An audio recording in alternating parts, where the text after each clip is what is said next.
ગઈ રાત્રે university police સ્ટેશનમાં એક બલાત્કાર વિથ પોક્સોનો ગુનો દાખલ થયેલો છે.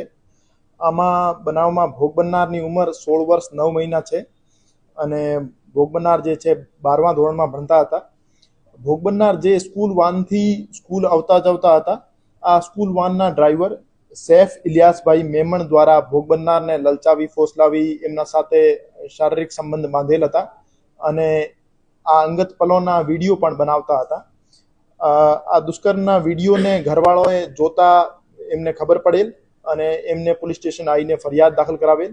તો આ બાબતે યુનિવર્સિટી પોલીસ સ્ટેશનમાં બીએનએસની કલમ 64(2)M, કલમ 87, કલમ 137(2), આઈટી એક્ટની કલમ 66E અને પોક્સો એક્ટની કલમ 4, 6 અને 12 હેઠળ ગુનો દાખલ કરવામાં આવ્યો છે અને આરોપી સૈફ ઇલિયાસભાઈ મેમણની ધરપકડ કરી લેવામાં આવી છે અને આગળની તપાસ ચાલુ છે. જી જી જી જે આરોપી સૈફ ઇલિયાસભાઈ મેમણ છે, એમની સ્કૂલ વેનમાં જ આ બેન ભોગ બનનાર બેન છે, સ્કૂલ આવતા જતા.